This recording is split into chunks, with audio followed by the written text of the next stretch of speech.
하시겠습니다. 하나님 아버지, 감사를 드립니다. 주 앞에 나와 예배 드릴 수 있음이 은혜입니다. 주님, 우리의 심령이 이제 주의 말씀으로 은혜 다하시옵소서. 이제 성령께서 역사하셔서 우리의 마음, 우리의 생각 지켜 주옵소서. 오직 주님께 향할 수 있게 하옵소서. 예수 그리스도 이름으로 기도하옵나이다. 아멘. 오늘이 청년주일입니다. 청년이 그 행실을 무엇으로 깨끗하게 하리까? 오직 주의 말씀이라 했습니다. 청년이 나이로 청년일까요? 꿈과 비전이 있는 사람이 청년일까요? 나이로 청년이 아니라 꿈과 비전이 있는 자가 청년인 줄 믿습니다. 내 속에 꿈이 있으면, 내 속에 비전이 있으면 청년인 줄 믿습니다. 오늘 예배에 참석하신 우리 성도님들 모두가 다 꿈과 비전이 있기에 청년인 줄 믿습니다. 청년은 신실하게 살아가는 거예요. 청년은 진실하게 살아가는 거예요. 청년은 성실하게 살아가는 거예요. 하나님 앞에서의 삶의 자리에서 은혜의 자리를 놓치지 아니하고 예배의 자리를 지키고 기도의 자리를 지키고 함께 섬김과 나눔의 자리를 함께 지켜가는 자가 청년의 삶을 사는 우리 대구 상도의 모든 성도인 줄 믿습니다. 가정에 대하여 사전에는 이렇게 기록했습니다. 가정은 의식주 활동을 공유하는 생활 공동체라서 인간이 태어나서 처음 맞닥뜨리는 사회 집단이라 했습니다.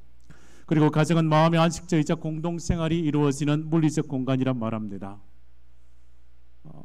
사전적인 의미보다 우리가 생각하는 가정, 우리는 가정을 어떻게 설명할 수 있겠습니까?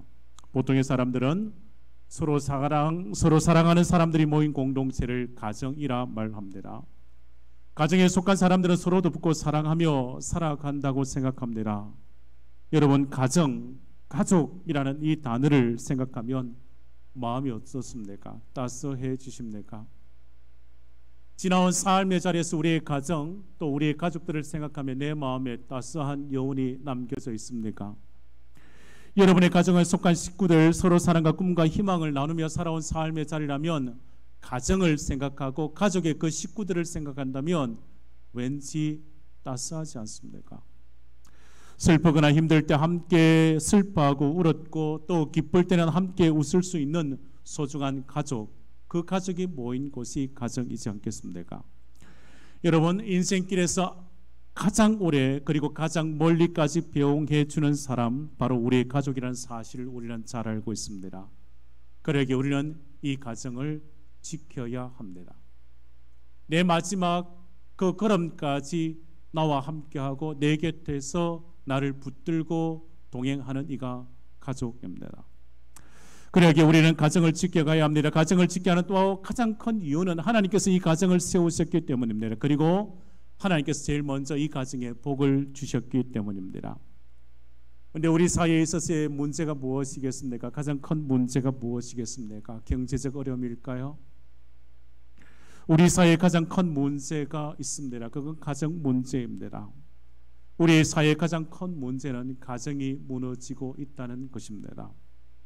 이 시대는 가정이 무너지는 시대라고 말합니다. 가정마다 상처를 안고 그 상처 때문에 신음하고 아파합니다. 가정들마다 그 문제를 맞닥뜨리면 그 문제를 해결하지 못하여 우왕좌왕하고 그 문제에 짓눌려서 가정이 깨어지기도 합니다. 먹고 사는 것은 좀 나아졌지만 가정마다 당면한 문제가 많습니다.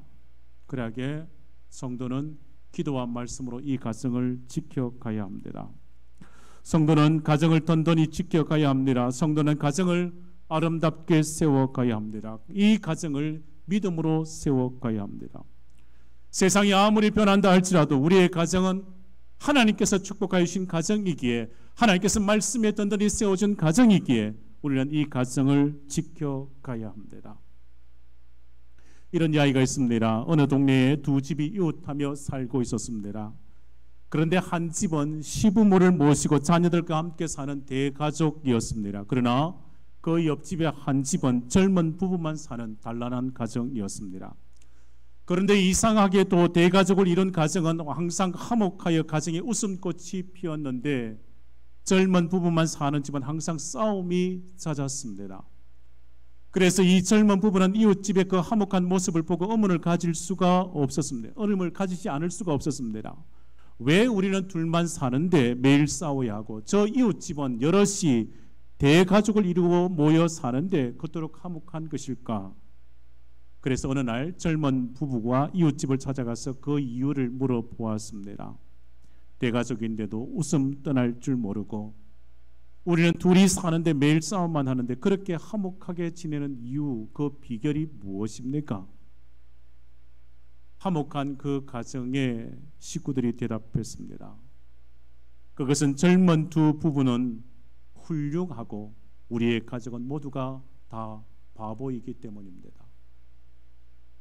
그 화목한 비결을 젊은 부부에게 말해 주었습니다. 오늘 아침에 있었던 일입니다. 내가 출근하다가 거실에 물을 엎질렀습니다. 그때 나는 아내에게 내 부주의로 물을 엎질러 미안하다며 용서를 구했습니다. 그랬더니 내 아내가 그것 아니라며 아내 자신의 생각이 모자라서 물그릇을 그것에 놓아두었기에 내가 바보라고 내 잘못이라고 말했습니다. 오히려 아내가 남편에게 용서를 구했습니다. 그런데 옆에 계시던 어머니께서 그것이 아니라는 겁니다. 나이살이라 먹은 내가 그것 보고도 그대로 두었으니 내 잘못이라 했습니다. 내가 바보라고요. 서로가 서로를 위해 바보가 되려가니 싸움을 할 수가 없는 것이란 말했습니다. 젊은 부부가 이 이웃집의 이야기를 듣고 크게 깨달았답니다. 상대방을 향하여 문제라고, 당신이 문제라고, 당신 탓이라고 손가락질하며 남 탓했던 것에 대해 회개했습니다. 사랑하는 여러분, 여러분의 가정에 있었어요. 어떤 모습일까요? 여러분의 가정에는 사랑이 충만한 줄 믿습니다. 아무도 대답을 안 하시는군요. 5월의 가정의 달에 목사님 저도 설교하기가 가장 부담스러운 주제가 가정입니다. 그래도 바라고 소원하고 하나님께 기도하는 것은 우리의 가정에 사랑이 넘치기를 바라는 것입니다. 사랑하는 성도 여러분, 여러분의 가정에는 주의 사랑이 넘칠 줄 믿습니다. 주의 사랑이 충만할 줄 믿습니다. 여러분의 가정에 있어서 사랑이 충만하고 화목한 가정, 행복한 가정 되시기를 주의 이름으로 축원합니다. 오늘 성경 말씀을 통하여 우리의 가정이 더 화목한 가정 되기를 원합니다. 화목한 가정은 어떻게 이룰 수 있겠습니까? 오늘 본문 1절에 이렇게 말씀하지 않습니까? 마른 떡 한 조각만 있고도 화목한 것이 제육이 집에 가득하고도 다투는 것보다 나으니라 했습니다. 여러분, 세상에서 가정만큼 좋은 것이 어디 있겠습니까? 세상에서 이 가정 외에 또 어디에서 내가 쉼과 안식과 위로를 받을 수 있겠습니까? 가정이 안식처이고 가정이 보금자리이기에 내 쉼의 자리, 내 안식처의 자리가 가정이기에 나는 항상 일을 마치고 그 밤이면 집으로, 가정으로 돌아가지 않습니까? 왜요? 그것이 좋기 때문에요. 그것이 안식이 있기 때문에, 그곳에 나를 사랑하는 이가 있고 내가 사랑할 사람들이 있기 때문이요. 여러분, 가정을 진정 가정답게 하는 것은 외형적인 건물이나 경제적인 조건이 아닙니다. 가족에 대한 그 사랑입니다. 가정에서 가족 식구들에 대한 사랑이 가정을 만들고 세워갑니다. 잠언 17장 1절에 말씀하지 않습니까? 마른 떡 한 조각만 있고 화목한 것이 더 낫다고요. 집에 제육이 가득한 부유한 집이라 할지라도 다툼이 밤낮 계속된다면 그 집에 어느 누가 함께 하겠습니까? 다툼만 있는 그 집에 누가 그 문을 열고 들어가겠습니까? 가정에 사랑이 있기에, 그 가정에서 평안과 쉼을 얻을 수 있기에, 그 가정에서 함께 머물 사랑하는 이들이 있기에 그곳으로 가고 그곳에서 쉼을 얻습니다. 평안을 얻습니다. 회복을 얻습니다. 사랑하는 성도 여러분, 조금 가난하여도 화목한 가정이 복된 가정입니다. 조금 가난하게 살아도 화목한 가정이 복된 가정입니다. 여러분의 가정에 있어서의 사랑이 충만하고 기쁨이 넘치는 가정, 복된 가정, 행복한 그 가정은 물질로 세우지 못하는 것, 사랑으로 세운다는 것을 기억하시기를 바랍니다. 잠언 17장 1절 말씀에 있어서 공동 번역 성경에는 이렇게 번역해 놓았습니다. 집에 진수성찬 차려놓고 다투는 것보다 누룽지를 먹어도 마음 편한 것이 낫다 했습니다. 진수성찬으로 푸짐하게 한상 차렸다 할지라도 다투는 집보다 서로 화목하고 사랑이 넘치는 가난한 집이 낫단 말입니다. 화목한 가정은 물질로 세우지 않습니다. 화목한 가정은 물질로 세움받지 못합니다.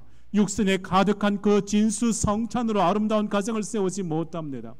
진수성찬을 차려놓은 그 밥상이라도 그 밥상 앞에서 맨날 싸움만 한다면 그 가정이 무슨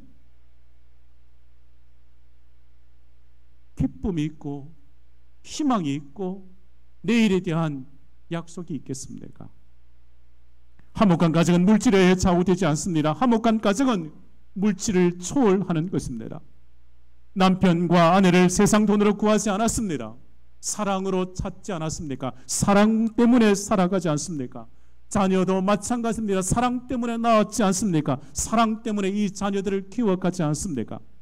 사랑으로 맺어진 가정이기에 물질에 여러분의 가정이 좌우되지 말아야 합니다. 더 사랑하고 더 사랑한다면 그 물질 조금 없어도 그 가정의 평안입니다. 그 가정의 기쁨입니다. 그 가정의 화목이 깃들게 될 겁니다. 화목한 가정 물질이 아니라 어머니 아버지의 사랑으로 세우는 거야. 남편과 아내의 그 사랑으로 가정을 세워가는 거야. 자식 사랑으로 세워가는 것입니다. 서로 사랑으로 화목한 가정을 세우게 되는 것입니다. 가정은 꽃과 같아서 심고 가꾸는 노력을 기울여야 합니다. 땅에 씨앗만 심었다고 열매 맺는 것 아닙니다. 정성껏 씨앗을 심고 매일같이 물을 주고 보살펴야 합니다. 싹이 나서 자라는 그 과정에 많은 수고와 땀 흘림이 있어야 합니다. 아무리 아름다운 정원을 얻었다 할지라도 가꾸지 않고 방치하면 얼마 못 가서 무성한 잡초만 남게 될 겁니다. 가정도 서로 사랑으로 보살피지 않으면 황폐하게 됩니다.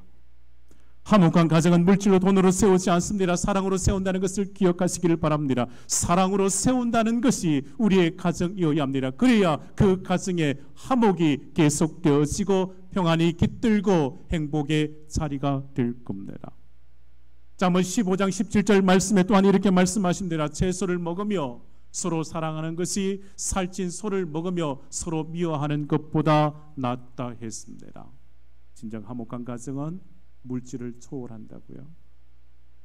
물질을 초월하여 사랑으로 세워가는 것이라고요. 마른 떡 한 조각만 있어도 그렇게 가난하여도 사랑이 있으면 화목한 가정인 것입니다. 마른 떡 한 조각에도 행복이 있단 말입니다. 가난한 자의 그 한 끼 식사도 되지 못하는 그 마른 떡 한 조각이지만 그것으로도 내 가정에 행복할 수 있단 말입니다. 여러분, 이런 이야기가 있습니다. 행복은 깨닫는 데서 온다는 말이 있습니다. 행복은 깨닫는 데서 내가 찾는다고요.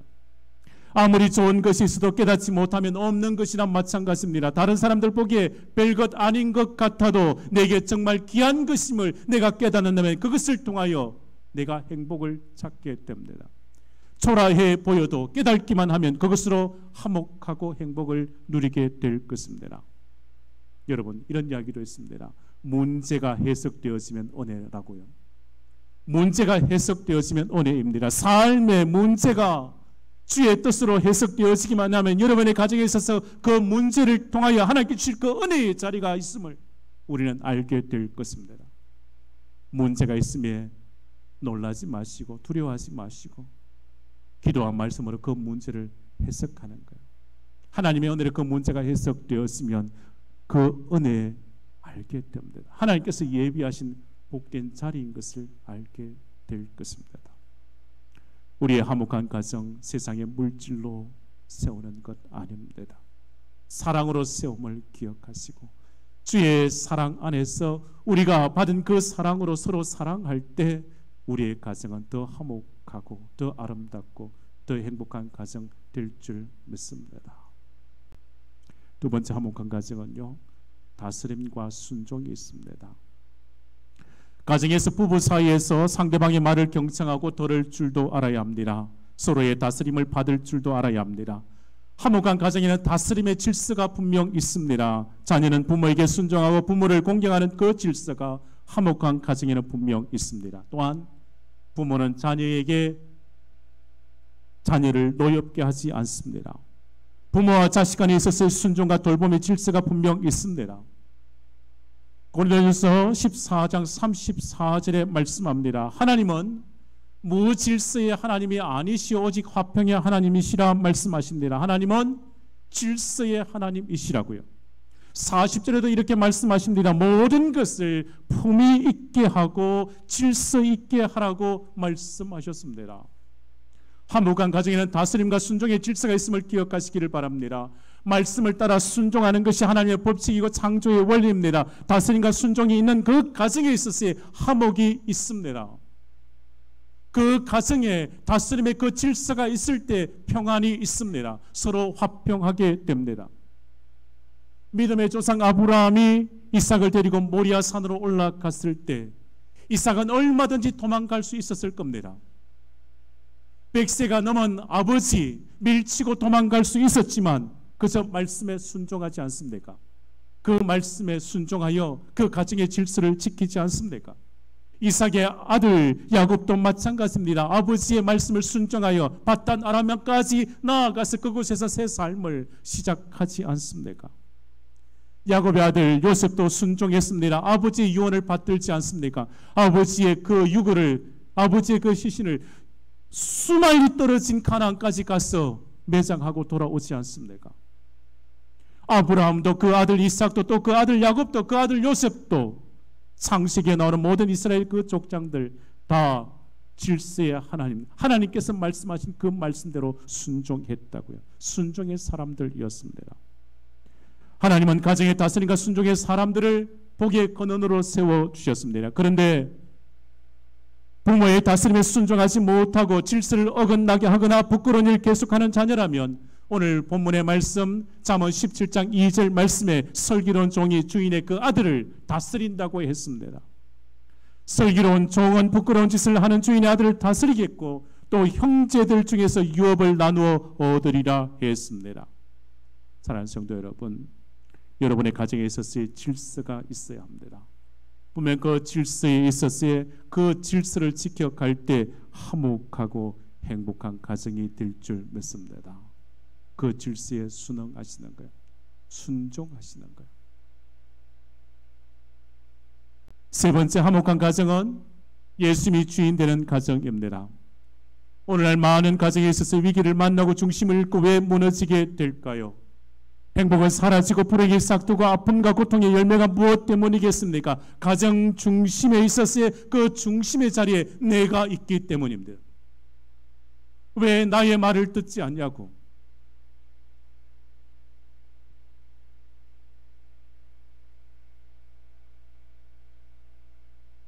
우리의 가정에 있어서의 예수 그리스도가 주인이 되지 못하고 예수 그리스도가 다스리지 못하고 내가 다스린다면 가정에 문제 있습니다. 사람이 중심이면 항상 그렇습니다. 사람 중심이면 항상 한쪽으로 치우칩니다. 기준도 없습니다. 이때는 이렇게 저때는 저렇게. 남편은 아내가 자기 자신만을 바라보기를 원합니다. 아내가 자기만 바라보아야지 왜 다른 것을 보냐고 원망합니다. 자녀들은 부모님이 왜 자기를 위해 주지 않느냐고 불평합니다. 자기만 바라보라고, 자기만 위해 달라고. 여러분, 가정의 화목은 서로만 바라보는 것에 있지 않습니다. 가정의 화목은, 가정의 행복은 온 가족이 함께 같은 곳을 바라볼 때입니다. 가족 모두가 서로만 바라보고 산다면요, 1년, 2년, 10년, 20년, 30년 세월 동안 같은 얼굴만 바라본다는,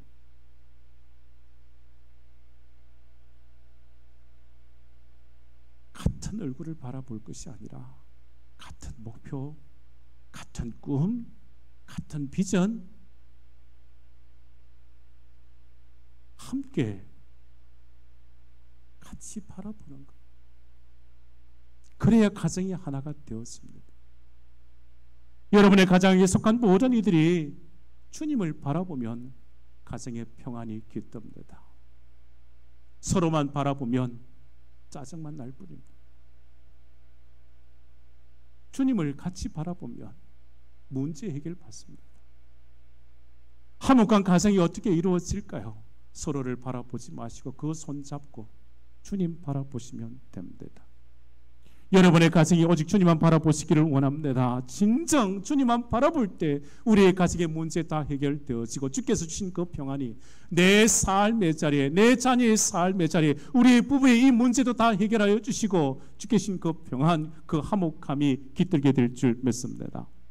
이런 이야기가 있습니다. 30에 결혼을 하고 30년의 세월을 보내고 60 동갑 부부가 있었습니다. 결혼기념일에 천사가 부부를 찾아와서 소원을 한 가지씩 들어주겠다고 했습니다. 아내가 먼저 말했습니다. 그동안 워낙 가난하게 살아서 저희 부부가 여행을 못했는데 남편과 함께 세계 일주 여행 한번 해보면 좋겠다고 아내가 소원을 말했습니다.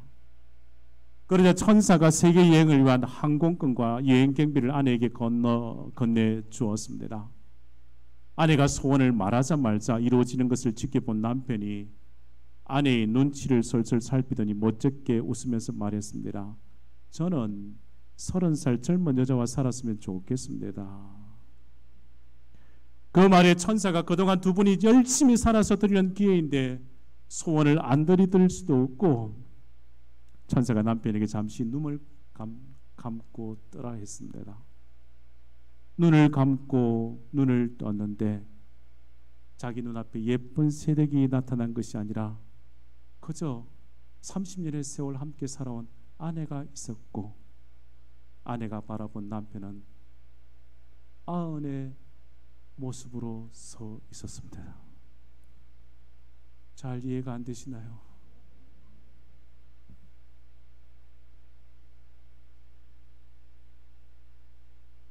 헛된 세상 욕심 부리지 아니하고 가정을 지키고 살아가는 것이 복된 삶의 자리입니다.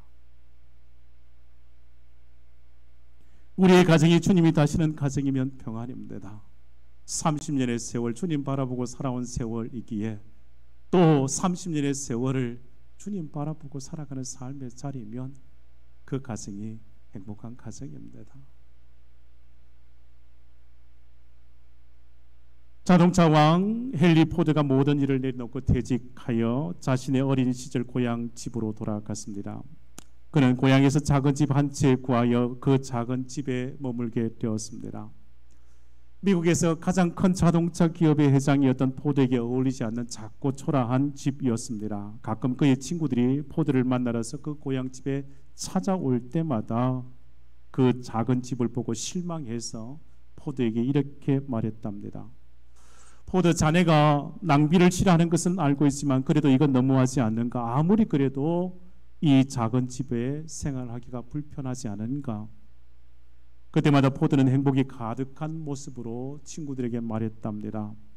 집이 이렇게 작아도 우리 가정은 더없이 행복하다네. 가정의 행복은 크기에 결정되는 것이 아니라 아무리 작고 초라해도 예수님의 사랑이 있다면 그것이 가장 행복한 집이라네. 예수가 주인된 집이라면 작은 집이라 할지라도 행복한 가정이라네. 좋은 환경, 풍요로운 삶에서만 행복을 누릴 수 있는 건 아닙니다. 주님이 다스리는 가정이면 됩니다. 세상 그 어떤 조건이라도 예수님과 함께하면 내가 행복을 누리게 될 것입니다. 예수님과 함께하는 그 가정이 바로 천국입니다. 내 집이 몇 평인지 다른 집과 비교하지 말고 내 집에 주님이 거하시고 주님이 다스리고 주님께서 함께 하시는 가정이면 그 가정에 평안입니다. 그 가정에 화목이 있습니다. 그 가정에 즐거움이 있습니다. 화목한 가정, 행복한 가정, 사랑하는 성도 여러분, 집의 평수로 계산하지 마십시오.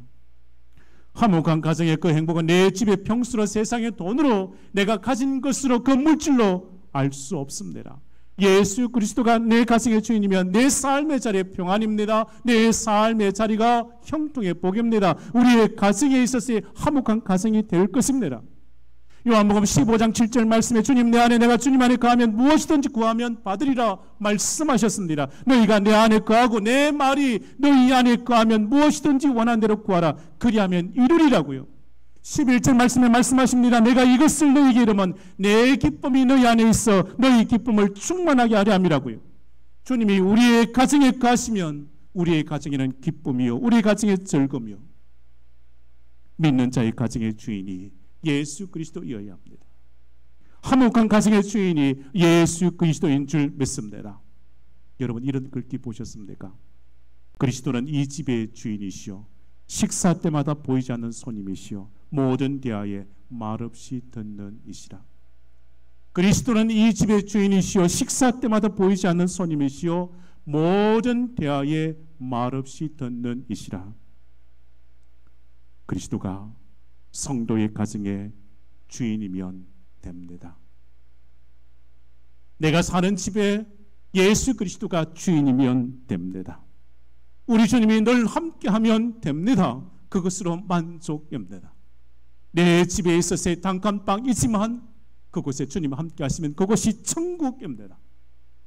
내가 사는 집에 여러 방이 있다 할지라도 내가 차린 그 상이 진수성찬이라 할지라도 주님이 함께하지 않으면 그것이 감옥과 같을 겁니다. 사랑하는 성도 여러분, 화목한 가정 어떻게 이룰 수 있겠습니까? 화목한 가정 물질에 좌우되지 않습니다. 오직 사랑으로 세워가는 것입니다. 화목한 가정에는 다스림과 순종에 있어서의 질서가 분명 있습니다. 그 질서에 순응할 때 가정에는 화목이 깃듭니다. 화목한 가정은 예수님이 주인된 가정입니다. 사랑하는 성도 여러분, 우리 모든 믿음의 구원석들의 가정은 오직 화목한 가정 될 줄 믿습니다. 화목한 가정을 이루고 천국을 선차에 누릴 수 있는 복된 가정 다 되시기를 주의 이름으로 축복합니다. 내 가정에 주님, 내 가정에 주의 사랑이, 내 가정에 주의 말씀으로 세움받는 가정이면 그 가정이 세상 어느 가정보다 비교할 수 없는 가장 행복한 가정 될 줄 믿습니다. 그와 같은 가정을 이루며 살아가는 복된 성도들이 우리 대구 상동교회 모든 믿음의 구원석인 줄 믿습니다. 기도하시겠습니다. 하나님 아버지, 우리의 가정을 지켜주실 줄 믿습니다. 세상에 어려움이 많다 할지라도 하나님의 지켜주심과 보호하심을 통하여 평안의 삶을 살아가도록 우리 모든 믿음의 구원석의 가정들마다 큰 은총을 더하여 주시옵소서. 성도의 가정에 주의 사랑이 충만하게 하시며 다스림과 순종의 질서가 있게 하시며 오직 예수 그리스도만 섬기는 복된 가정들 다 되게 해 주옵소서. 가정의 부모님을 강건함으로 지켜주시고 자녀들의 형통함에 축복도 더하여 주시고 남편과 아내가 서로 사랑하게 하시며 진실하고 신실하게 살아가도록 주께서 예비하신 큰 은혜를 가정들마다 채워 주옵소서. 마른 떡 한 조각만 있다 할지라도 주의 은혜이면 우리의 가정이 화목하게 될 것입니다. 주님, 여호와를 경외하는 가정마다 물질의 복 주시고 강건함의 복을 주시고 형통함의 복을 주시옵소서. 시작은 미약하지만 번창함과 창대케 되어지는 귀한 복을 믿음의 가정들마다 주실 줄 믿습니다.